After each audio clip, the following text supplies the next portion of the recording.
할렐루야, 주님께서 부활하셨습니다. 오늘 이 부활의 아침, 우리를 구원하시고자 십자가에 죽기까지 순종하심으로 모든 구원의 일을 이루시고 다시 사신 주님께 감사와 영광을 올려드립니다. 또한 고난주간 동안 팔복산 기도회로 모여 담임 목사님을 통해 한 절 한 절 말씀을 묵상하며 기도하는 시간을 가지고 내 뜻이 아니라 말씀에 응하는 삶으로 나아갈 수 있게 하심에 다시 한번 감사를 올려드립니다. 저는 이번 팔복산 기도회를 통해 저의 정체가 낱낱이 드러나는 시간이 됐습니다. 담임 목사님께서 매일마다 한 구절씩 풀어가시는 말씀과 기도를 산을 올라가듯 헉헉거리며 따라가게 되었습니다. 여전히 저는 말씀이 응하는 삶이 아니었고 내 생각과 가치관으로 똘똘 뭉쳐 내 권세로 예수님을 결박하고 때리고 치는 행악자임을 보게 됐습니다. 하나님이 부르셨다며 겉으로는 목사라고 하지만 말씀에 관심이 없이 수동태로 살며 능동태로 십자가 지는 순종이 없는 주님 앞에 악하고 게으른 종입니다. 그리고 나에게 다가오는 상황 속에 죄밖에 안 지었는데도 억울해하며 주님을 십자가에 못 박고 있는 저를 말씀 한 절 한 절이 제 마음을 찔러 주님 앞에 눈물로 회개할 수밖에 없었습니다. 팔복산 기도회를 마무리하면서 앞으로 이 회개가 말로 끝나는 게 아니라 저에게 주신 팔복의 은혜를 가지고 말씀이 응하는 삶을 살며 이제 나를 보내신 곳에서 십자가를 지고 복음을 전하는 사명을 감당하기로 다시 다짐해 보게 됩니다. 성도님들의 삶 속에도 말씀이 응하는 팔복의 역사와 사명의 삶으로 나아가는 은혜가 있기를 기도합니다. 성도님들, 오늘 함께 나눌 본문은 요한복음 20장 1절에서 88절의 말씀으로 큐티인 제목은 내가 주를 보았다입니다. 오늘의 말씀을 통해 부활하신 주님을 직접 보게 되는 은혜가 무엇인지 함께 고백하게 되기를 소망합니다. 빈 무덤 속에서 주님을 보려면 첫째, 아직 알지 못함을 인정하고 주님의 말씀을 떠올려야 합니다. 오늘 본문은 예수님께서 부활하신 날 가장 이른 아침의 일을 기억하고 있습니다. 안식 후 첫날 막달라 마리아는 아직 어두울 때에 예수님의 시신이 안장된 무덤에 찾아갑니다. 마리아가 무덤에 와보니 돌이 무덤에서 옮겨져 있는 것을 보았고 주님의 시신이 도난당했다 생각하여 곧장 주님과 가장 가까웠던 베드로와 요한에게 달려가 이 소식을 전합니다. 베드로와 요한은 소식을 듣고 당장 무덤으로 달려갑니다. 먼저 도착한 요한은 건에 들어가지 않고 입구에서 들여다보기만 합니다. 베드로는 따라와서 주저하는 요한과는 달리 무덤 안으로 확 들어갑니다.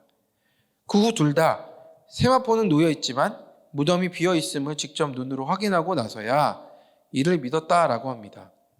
여기서 믿었다는 부활을 믿었다는 게 아니라 막달라 마리아가 말한 빈 무덤의 사실을 보고 믿었다는 얘기입니다.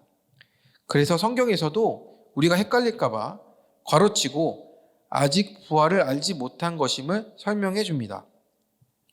둘 다 명색이 예수님과 가장 가까이에서 3년이나 따라다니며 말씀을 들었던 제자 중에 수제자인데 빈 무덤을 봤음에도 아직 예수님이 십자가 전에 3일 만에 살아날 것이라는 말씀과 부활을 아직도 알지 못합니다.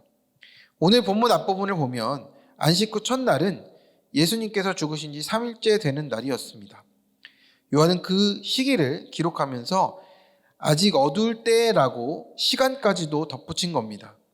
굳이 아직 어두울 때를 추가한 이유는 무엇이겠습니까? 어두울 때의 원어는 스코티아인데 자연의 빛이 없어 캄캄한 상태를 의미합니다. 이 표현을 통해 부활의 첫 열매가 되신 주님의 신비가 아직 밝히 드러나지 않고 있음을 상징하는 겁니다. 성도님들, 주님께서 부활하셔서 살아계심에도 여전히 나에게 아직 어두울 때처럼 주님의 부활이 믿어지지 않고 빈무덤같이 아무것도 없는 것 같은 상황 속에 있지는 않으신가요? 우리의 삶 가운데는 아직도 여전히 해석되지 않은 일들이 많습니다. 오직 본문을 살펴보면 알지 못하였다라는 동사가 4번이나 반복됩니다. 그만큼 우리는 주님이 우리 삶 가운데 부활의 능력으로 행하시는 일들을 아직 알지 못하고 살아가고 있다라는 겁니다. 마리아, 요한, 베드로는 각각 빈 무덤을 살펴봤습니다. 눈으로 보이는 것까지는 알고 있습니다. 가장 빨리 안 사람도, 멀리서 들여다본 사람도, 뛰어 들어가서 살펴본 사람도 지금 주님이 어디 계신지 모릅니다. 주님이 하셨던 말씀이 아니라 눈에 보이는 대로, 내가 사는 대로만 생각하니 아무것도 보이지 않습니다. 주님은 부활이요 생명이신데 죽은 시신만 찾고 있고 말씀이 하나도 떠오르지 않으니 돌아오는 건 절망과 허망함 뿐입니다. 성도님들, 예수님의 시신이 없어진 것 같은 마지막 보루까지 사라졌을지라도 우리의 눈에 보이는 것만 찾고 아는 것에 머물면 안 됩니다. 주님 앞에 내가 안다가 아니라 주님 제가 정말 모르겠다고 아직 알지 못하고 있음을 인정하며 오늘도 나에게 주시는 말씀을 구하고 떠올려야 합니다. 이번에 제가 맡은 부서에서 새롭게 하소서에 출연할 기회가 생기게 되어 저와 엘더님들에게 묻고 가려는 지체가 있습니다. 이 지체는 가정 불화와 불안정 속에서 평생을 두려움에 살다가 예수님을 만나고 주님의 은혜로 안정적인 직장에도 들어가게 되어 예수님 안에서 평안과 평범한 일상을 살아가고 있습니다. 그런데 이번에 방송 섭외 요청이 온 상황에서 많은 사람들에게 노출이 되고 받을 공격과 비난을 생각하게 되니 주저하는 마음이 생기기도 하고 혹여나 지금의 안정이 깨지진 않을까 하는 두려움이 있다고 고백하였습니다. 이 지체의 이야기를 듣다 보니 저도 마음이 흔들렸습니다. 갑자기 방송에 나가서 혹시 피해보는 것은 없을까? 자칫 문제가 생기는 것은 아닐까 하는 두려움이었습니다. 그런데 이번에 그 청년이 팔복산 기도회에 꾸준히 나왔고 예수님이 유다의 배신과 그 당할 것을 아시고도 피하지 않으시고 누구를 찾느냐 물을 때 내가 그니라 말씀하심을 묵상하고 기도하면서 인정은 받고 싶지만 십자가는 지고 싶지 않은 자신을 발견하게 되었다라고 합니다. 그렇게 나의 알지 못함을 인정하며 말씀을 떠올리면서 적용하는 마음으로 방송 출연 여부를 결정해주는 총목과의 문의를 남겨두었습니다. 저도 청년 지체들을 만나서 신방할 때 지체들의 이야기만 듣다 보면 보이는 대로 생각하게 될 때가 있습니다. 거기서 길을 찾으려 하면 빈 무덤과 같은 허망함과 아무것도 알지 못하는 자신을 발견하게 됩니다. 하지만 그 모든 상황과 문제를 주신 말씀을 떠올리며 다시 싱크할 때 낙심하고 절망할 일이 아님을 깨닫게 되고 구속사의 일로 해석하게 되면서 부활과 창조의 능력으로 걸어갈 길을 열어주심을 보게 됩니다. 적용입니다. 빈 무덤 속에서 예수님을 찾다가 절망하고 낙심될 때 오늘 나에게 주신 말씀을 떠올리며 순종하고 있나요? 내 생각과 방법이 앞서고 있나요? 빈 무덤 속에서 두 번째, 내 이름을 부르시는 음성이 들릴 때 부활의 주님이 보입니다. 베드로와 요한은 무덤이 비었음을 확인하고 별다른 조치가 없이 집으로 돌아갑니다. 주님이 살아나셨을 것을 전혀 깨닫지 못하고 눈물만 흘립니다. 여기서 마리아가 울고 울면서로 번역된 원어는 클라이오인데 이는 조용히 눈물을 훔치는 정도가 아니라 대성통곡을 의미합니다.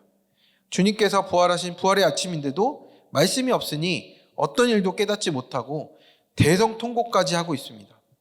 자기 연민에 빠져서 아무것도 분별이 되지 않는 것이죠. 그런데 본문에 보면 마리아는 흰옷 입은 천사 둘도 봤습니다. 여기서 흰옷은 색이 희다는 것과 더불어 빛이 난다라는 단어로 표현합니다. 성도님들, 흰옷에서 빛이 나고 있으면 사람이 보기에 얼마나 신기한 일이겠습니까? 그런데 마리아는 그것을 보고도 또 무덤이 비어 있었는데 심지어 갑자기 나타난 그들과 대화를 나눴음에도 아무 반응도 없었습니다. 본문을 보면서 마리아가 평소에 천사를 많이 봤나? 라고도 생각이 들 정도였습니다. 하지만 그게 아니라 예수님이 시신이 도난당했다는 슬픔에 빠져서 천사를 봐도 못 알아보고 대성통곡을 하고 있었다는 겁니다. 그리고 심지어 뒤를 돌아봤을 때 예수님이 계신 것도 보았으나 예수님이 계신 줄도 전혀 모릅니다. 예수님 앞에 가장 가까이 있어서 늘 말씀을 듣고 그 목소리를 제일 잘 아는 사람이었음에도 예수님께서 어찌하여 울며 누구를 찾느냐고 물어도 깨닫지를 못합니다. 그저 내 슬픔에 파묻혀 있던 것이죠. 성도님들, 꼭 주님께서는 저에게 새벽 설교를 맡기시면 그에 관련한 에피소드를 꼭 주시는 것 같습니다. 지금 얘기했던 마리아가 아무것도 못 알아들을 만큼 대성통곡하는 것이 어떤 것인지를 간접 체험하게 해주셨습니다. 팔복산 주간에 아들이 태권도에 다녀왔는데 땀에 흠뻑 젖어서 다녀왔습니다. 제가 원래 그렇게 땀이 많은 편인데 아들도 저랑 똑같습니다. 그날 태권도에서 줄넘기도 많이 하고 운동을 많이 시켰다고 하더라고요. 그랬더니 머리가 그야말로 땀에 쩔어 있었고 옷도 다 젖어 있었습니다. 그러니 아들에게 바로 목욕을 해야겠다라고 말을 한 것이죠. 그런데 9살 아들이 지금 절대 목욕 못한다고 울기 시작하는 겁니다. 진짜 대성통곡을 하는 겁니다. 이유는 자기는 스마트폰을 보고 놀고 싶다 그랬다는 거죠. 그래서 10분여를 대성통곡하며 때를 떴습니다. 목욕하고 좀 더 스마트폰 하게 해줄게. 목욕하면 땀냄새도 안 나고 시원해. 목욕하면 핫도그에 치즈 스틱도 줄게. 등등을 다 해봤지만 아무것도 안 듣고 오직 자기 기분에 빠져서 나는 목욕을 안 하겠다 하면서 아무것도 안 들리는 상태로 대성통곡을 했습니다. 대성통곡하면서 목욕도 했습니다. 제 아들의 이 대성통곡을 보면서 그때 마리아가 어땠을지를 약간이나마 간접 체험할 수 있었습니다. 아, 뵈는 게 없구나. 들리는 게 없구나. 아, 그게 내 모습이구나 라고 생각이 들었습니다.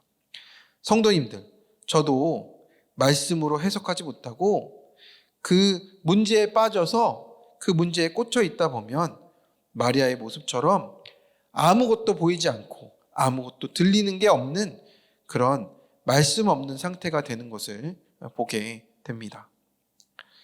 성도님들 그런 적이 있으시죠? 아직 해석되지 않은 고난과 내가 바라는 것이 이루어지지 않아서 슬픔과 자기 연민에 빠져서 허우적거리는 모습 말입니다. 그런데 그런 모습을 어떻게 우리가 벗어나야 되겠습니까? 어떻게 깨어나야 되겠습니까? 그것이 우리 스스로는 되지 않는다는 겁니다. 성도님들, 우리 자녀들을 우리가 깨어나게 할 때 어떻게 합니까? 자녀들이 집에서 부모님이 없는 줄 알고 정신없이 놀고 집안을 어지르고 난리를 치고 있을 때 부모님들이 많은 말을 하시나요? 아닙니다. 딱 한마디 합니다. 효주야!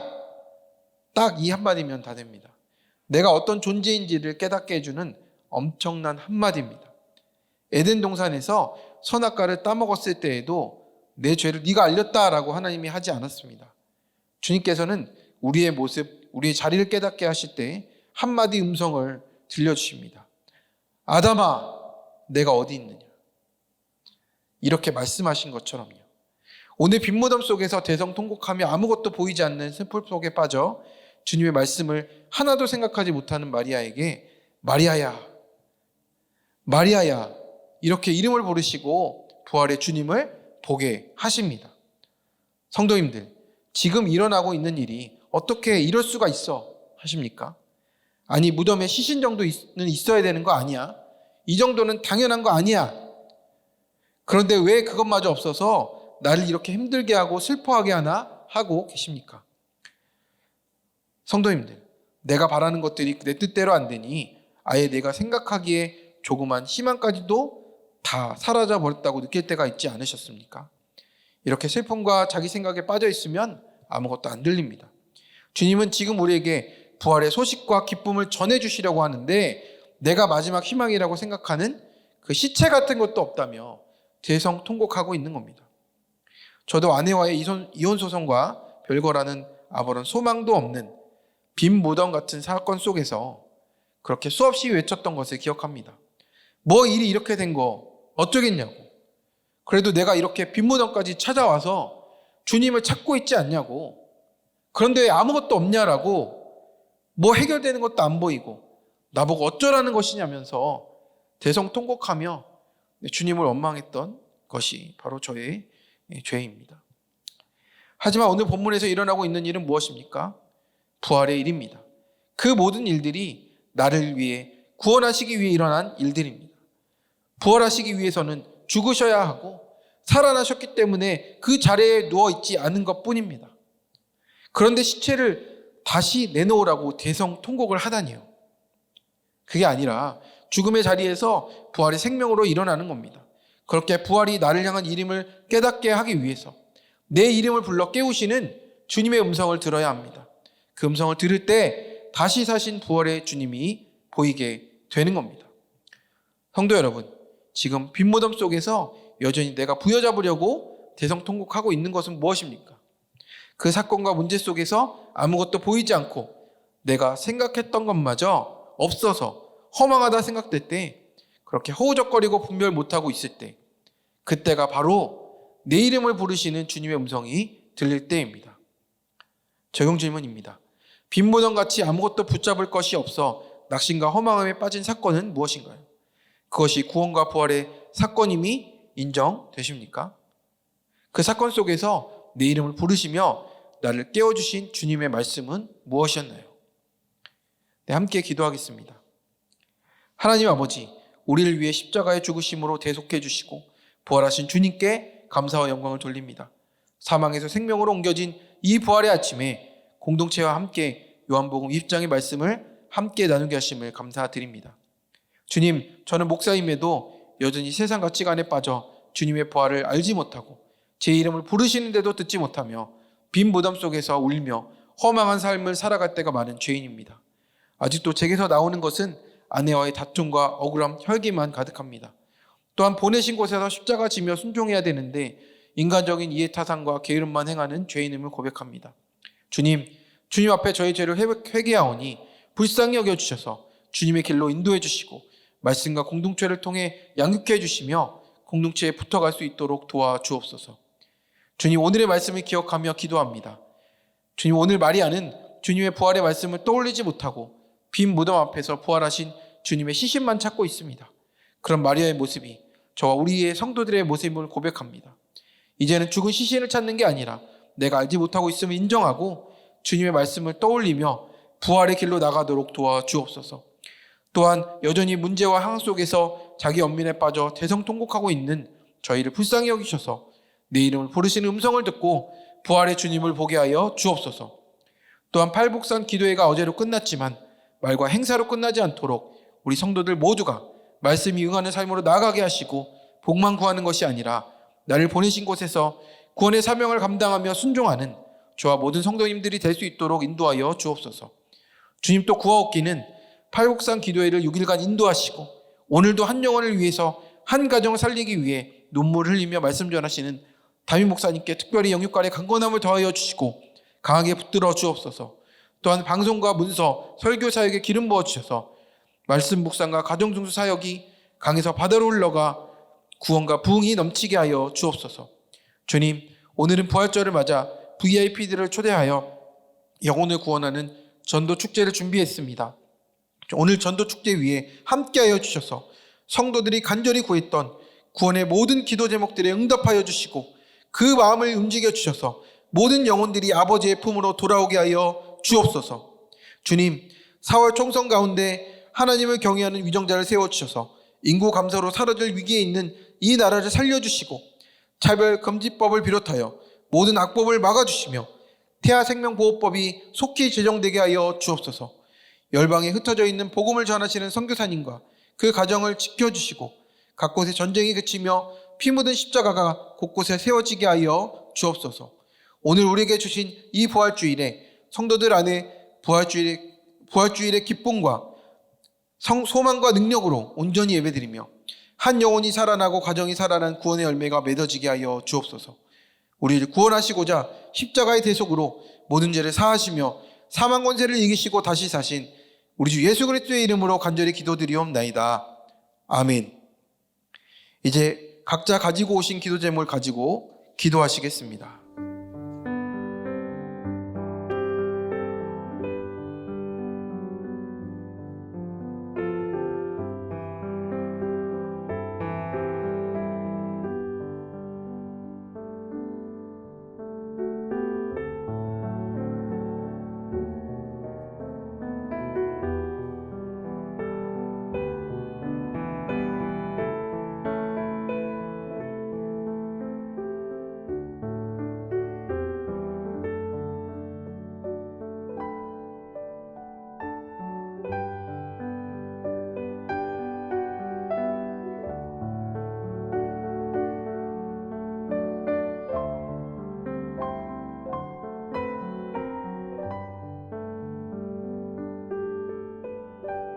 아멘.